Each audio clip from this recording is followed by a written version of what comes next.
हम दोनों की जिंदगियां बहुत फर्क हैं। फर्क?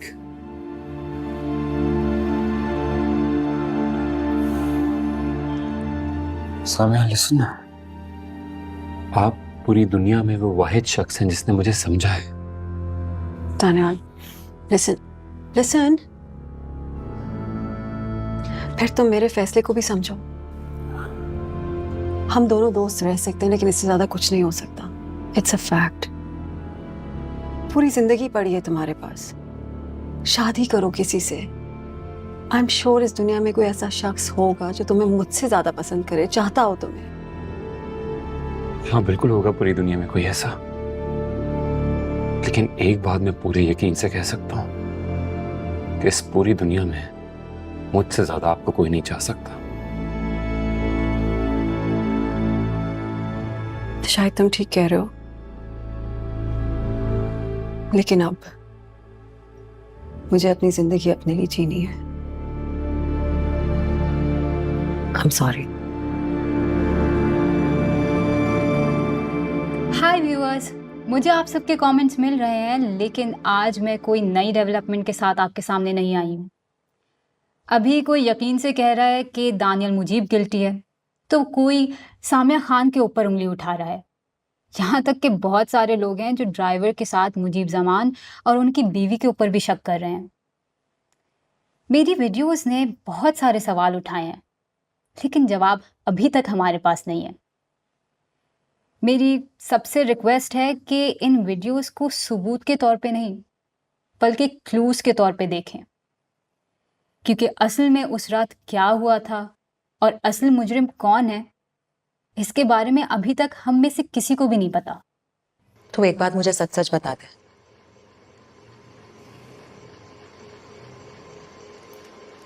सखिया तू क्यों पूछ रही है ये?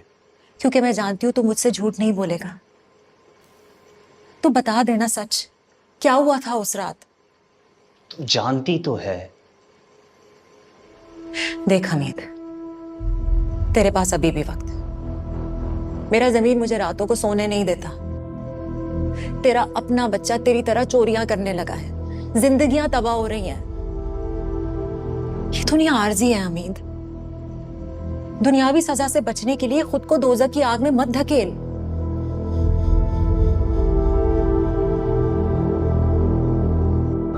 तेरे साथ जो बंदे पकड़े गए थे, उन्होंने पुलिस को सब कुछ बता दिया।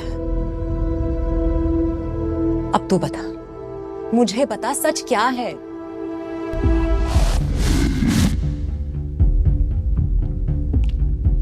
पैसे की परवाह बिल्कुल मत करें। एक दफा काम हो जाए ना तो हम पैसे कम करवा लेंगे। मैं चाहती हूँ डांस फ्लोर के कोने कोने पे ना hand painted Chughtai art, even if it's for one night. बीवी जी जी वहाँ टेबल पे रख दीजिए। हाँ चले, मैं आपको बाकी अरेंजमेंट्स दिखा देती हूँ। Everything needs to be perfect. मेरे बेटे की शादी है। अरे भाई, मेरे इकलौते बेटे की शादी है। इतनी मुश्किल से उसने हाँ की है शादी के लिए। बस मैं चाहता हूँ कि पैसा चाहे पानी की तरह क्यों ना खर्च हो जाए, किसी चीज में कोई कमी रहनी नहीं चाहिए। अच्छा ये बताइए कि मर्सिडीज का क्या हुआ? अबे जा यार, इतने बड़े घर में घुसने के बाद भी वो छोटी छोटी चोरियां करनी पड़ रही हैं। दफा बे। और तू कोई ऐसा जुगाड़ क्यों नहीं निकालता कि तुझे कई साल तक नौकरी ना करनी पड़े? कोई लंबा हाथ मार। मैं सोच रहा हूँ छोटे साहब से बात करूँ कि शादी के बाद नौकरी कुछ पक्की कर दे मेरी। वो इनकी गुलामी कौन सी पक्की होती है? तू तो ऐसे बात कर रहा है जैसे वो तुझे अपने दफ्तर में लिफ्ट ऑपरेटर रख लेंगे और तेरे दिन बदली हो जाएंगे। अबे जब महल में दाखिल हो गए तो छोटी चोरियां क्यों करें? अबे क्यों ना एक बड़ा हाथ मार ले। दूसरों की जन्नत को छोड़, अपनी जन्नत बना। सही बोल रहा भैया। छत से सारी लाइट्स उतार ली थी ना? गार्डन में जो टेबल्स पड़ी वो भी ले जाएगा। 75,000 है। Thank you. हमीद, आप भी अपनी तनख्वाह ले लीजिएगा नेक्स्ट वीक। आपने बहुत हमारी मदद की शादी के दिनों में। Thank you so much.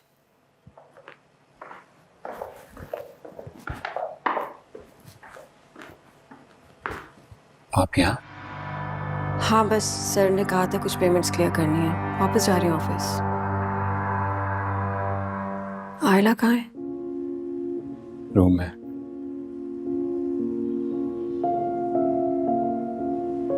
क्या सोचा तुमने उस बारे में जो हमने डिस्कस किया था?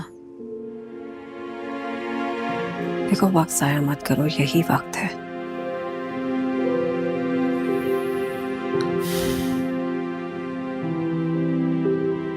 वैसे भी अब तो शादी की रस्में भी खत्म हो गई हैं। एक साथ टाइम स्पेंड करो, अच्छा लगेगा उसे। Do something nice for her. या हमीद बता रहा था कि उसको उस जगह का पता जहाँ की चाय आयला को पसंद है। सोच रहा था उसको वहां ले जाऊं। अच्छा लगेगा उसे। बल्कि कल रात ही एक सरप्राइज प्लान कर लो। आयला, हम तुम्हारी बात कर रहे थे अभी। मेरा एक काम करोगे? जी सर, हुक्म कीजिए। लेकिन इस काम का किसी को भी पता नहीं चलना चाहिए। जी जी बिल्कुल सर, बताइए। खैर, किसी से मेरी मुराद है आयला को नहीं पता चलना चाहिए। कुछ दिन पहले मैंने तुम्हें एक चाय वाले ढाबे का पता करने के लिए कहा था जहाँ की कश्मीरी चाय बहुत मशहूर है। जी जी सर, मैंने पता लगवा लिया है, जगह वही है। आसम, तो बस मैं आयला के साथ कल वहाँ जाना चाहता हूँ। जी जी सर, कोई मसला ही नहीं है, आप जब बोले मैं आपको पहुँचा दूंगा। वैसे रात में वहाँ रश कम होता है। Thanks sir. अब जगह सेफ? जी बिल्कुल सर, आप फिक्र मत कीजिए। वो ऊपर मेरा वेट कर रही है। जैसे यहाँ से फ्री होंगे तो आखिरी स्टॉप चाय ढाबा। जी सर बिल्कुल।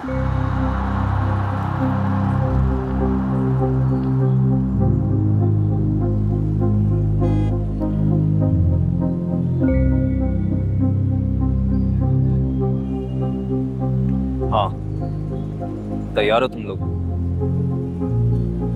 बस हम 1 घंटे में वहां पहुंच रहे हैं।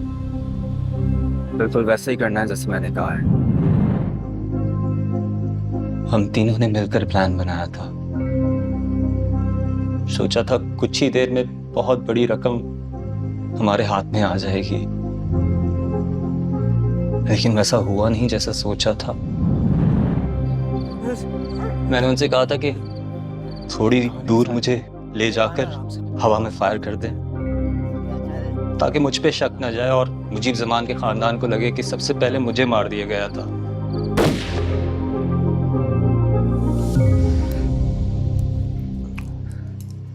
प्लान के मुताबिक मैं वहां से तीसरी लोकेशन पे पहुंचा जहां पर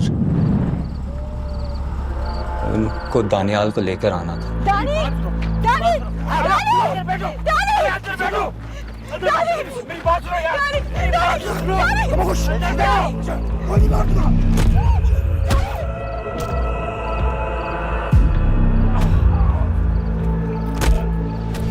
हाथापाई में सब गड़बड़ हो गई और वो लोग दानियाल की जगह लड़की को लेकर चले गए। मगर फिर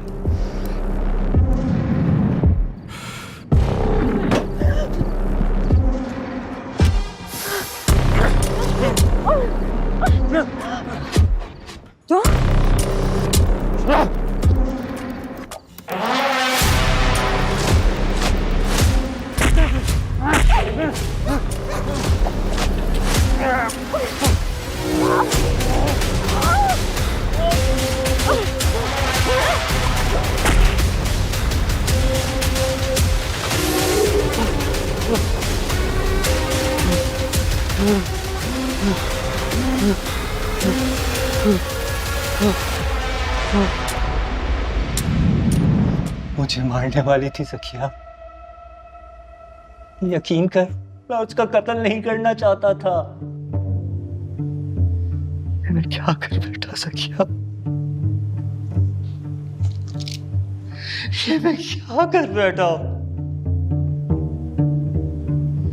मैं तो अपने बेटे को एक अच्छी जिंदगी देना चाहता था, लेकिन अगर मैं सारी जिंदगी भी लगा रहता तब भी इतना नहीं कमा सकता था जितना वो एक दिन अपने खाने पे खर्च कर लेते थे।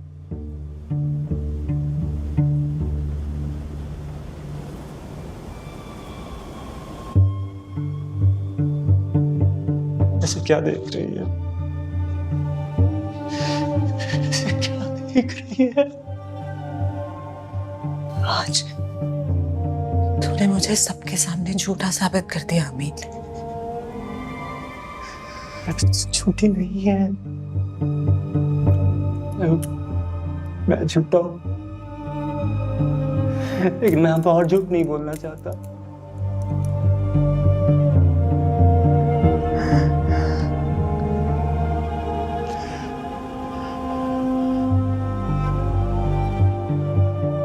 सब एतराफ करना चाहता हूँ।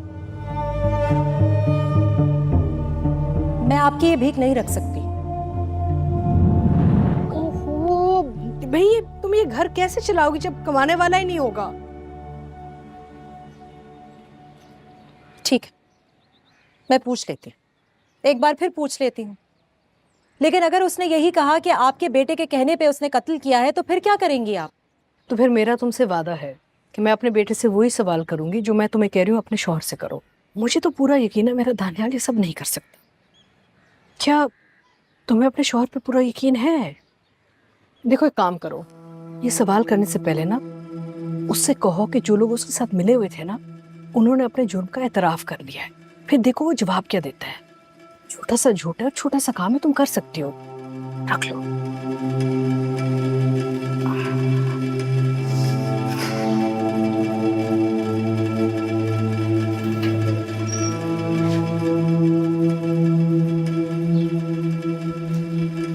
अस्सलाम वालेकुम इंस्पेक्टर साहब, मैं आपसे एक ज़रूरी बात करना चाह रही थी। जी फरमाइए। क्या ये पॉसिबल है कि ज़किया और हमीद की अगली मीटिंग आप रिकॉर्ड कर लें? मैं उसका कत्ल नहीं करना चाहता था। मैं क्या कर बैठा ज़किया? ये मैं क्या कर बैठा? मैं तो अपने बेटे को एक अच्छी जिंदगी देना चाहता था। अगर मैं सारी जिंदगी भी लगा रहता तब भी इतना नहीं कमा सकता। जाओ इसकी रिकॉर्डिंग निकालो, जाओ। Okay sir. जल्दी।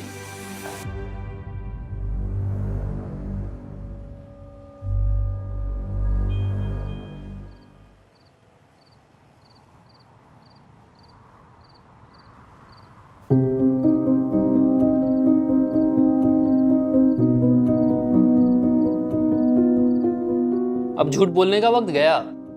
हमीद एतराफ कर चुका है कि तुम दोनों उसके साथ थे। हमारे पास पूरी रिकॉर्डिंग है। ये लोग बड़ी वफादारी निभा रहे थे। तुम लोग जानते हो तुम लोगों को पकड़वाया किसने? हमारे हमीद ने। उसी ने टिप दी थी कि तुम दोनों कहां छुपे हुए हो। महज कुछ जेवरात लेने के चक्कर में अपने घर से उसने तुम सबको पकड़वा दिया और इसका भी एतराफ कर चुका है वो। अब बताओ, हमें सच सच बताओगे? अरे कुछ पूछ रहा हूं मैं तुम दोनों से। नहीं, कहानी बनाने का वक्त गया। हाँ।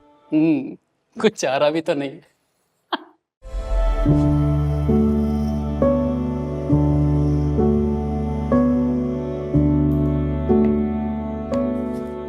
हाय व्यूअर्स, आज हर न्यूज़ चैनल और हर अखबार में एक ही हेडलाइन चल रही है। हमीद और उसके साथियों ने एतराफ़ कर लिया है कि वो कुछ पैसों के लिए दानियाल मुजीब को अगवा करना चाहते थे, लेकिन ऐन वक्त पर मामला बिगड़ गया और एक बेकसूर लड़की आयला नदीम अपनी जान खो बैठी। हमीद का कहना यह था कि वो रकम हासिल कर कर फरार हो जाना चाहता था। वो समझ रहा था कि सबको ये लगेगा कि वो हलाक हो चुका है और इस तरह उस पर शक आएगा ही नहीं।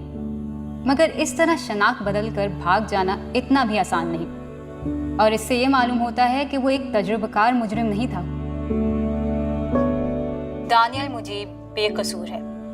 पकड़े जाने पे हमीद ने उन पर झूठा इल्ज़ाम लगाया क्योंकि उसे लगा था कि इससे उसकी सज़ा कम हो जाएगी। जहाँ तबकाती फ़र्क इतना ज़्यादा हो वहाँ इस किस्म के जराइम तो पैदा होते ही हैं। इस फ़र्क को कैसे कम किया जा सकता है और इन जराइम को कैसे ख़त्म किया जा सकता है, ये सोचना पॉलिसी मेकर्स का काम है। मगर अफसोस मुझे इस बात का है कि जल्दबाजी में बनाई हुई मेरी चंद वीडियोस की वजह से बेकसूर लोगों के ऊपर शक किया गया और उनके ऊपर कीचड़ भी बिछा ली गई। बेटा आई लव यू बेटा, मैंने कहा था ना सब ठीक हो जाएगा, परेशान मत।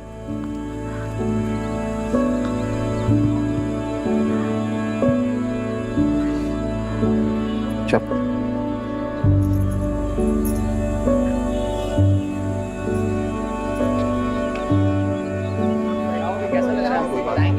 बात प्लीज सर आपको जवाब देना होगा सर आपको प्लीज प्लीज मैं इस बात की पूरी जिम्मेदारी लेती हूँ और अपोलोजाइज भी करती हूँ। मेरी इररिस्पॉन्सिबिलिटी की वजह से बहुत सारे लोगों को दुख पहुंचा है और उन पर गलत इल्जामात भी लगे। आज एहसास हो रहा है कि सोशल मीडिया के दौर में मुंह से निकला हुआ हर लफ्ज कितना खतरनाक हो सकता है। आई गेस मुझे और एहतियात करनी चाहिए थी।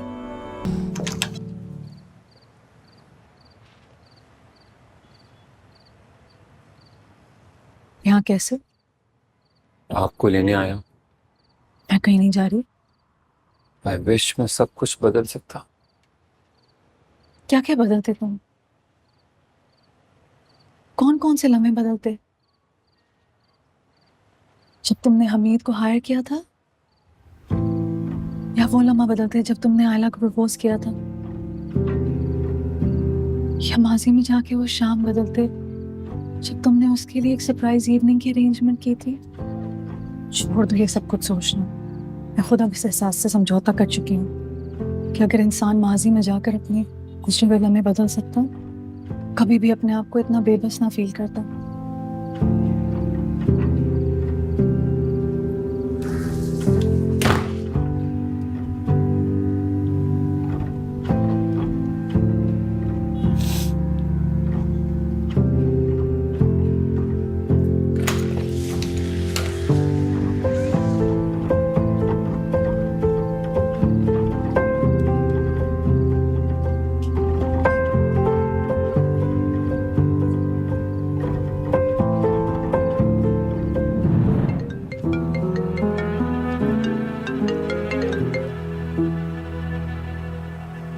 हेलो,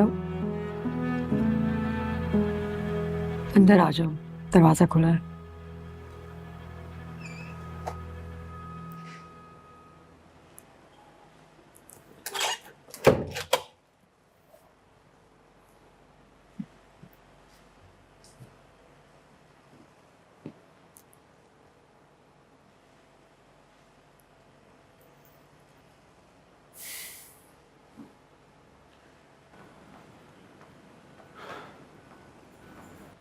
जानते हो, जब इंसान एक बहुत बुरा ख्वाब देखता है ना, तो उठकर हमेशा शुक्र करता है, लेकिन जब वो ख्वाब हकीकत बन जाए तो फिर उसे उठने में बहुत खौफ आता है। ऐसा ही कुछ एहसास मुझे हर रोज सुबह होता है अब। कैसे एक ही रात में हम सबकी जिंदगी बदल गई।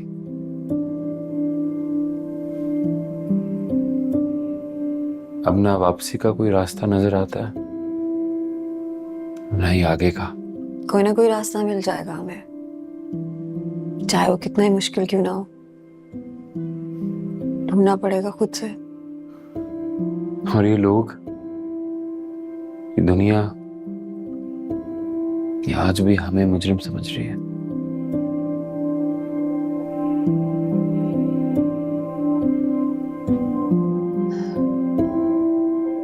इस दुनिया में सच से ज्यादा शक और शुबे को तरजीह दी जाती है, और तभी एक मासूम को हमेशा मुजरिम करार दिया जाता है। पढ़े थे तुमने वो सारे कमेंट्स जो YouTube वीडियोस पे आए थे? देखा था लोग क्या कह रहे थे? कोई कह रहा था तुम कातिल हो, कोई कह रहा था मैं कातिल हूं, कोई तुम्हारे बाबा पर इल्जाम लगा रहा था, कोई कह रहा था तुम्हारी अम्मी मुलव्विस है। जब एक बार इंसान पर तोहमत लग जाए ना, तो उसको मिटाना बहुत मुश्किल हो जाता है।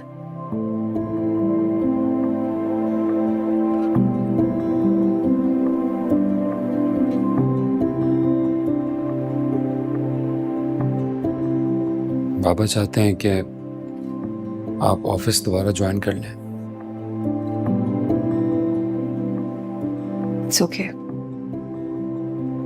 मैं माजी की सारी चीजों को भुलाना चाहती हूँ। मुझे भी।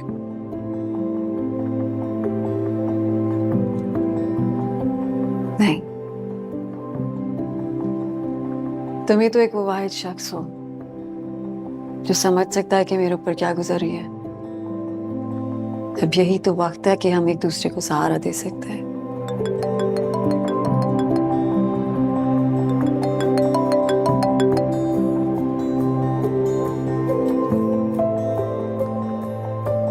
जी बाबा। नहीं, मैं सामिया की तरफ हूँ, कुछ वक्त लगेगा। ओके, हाफिज।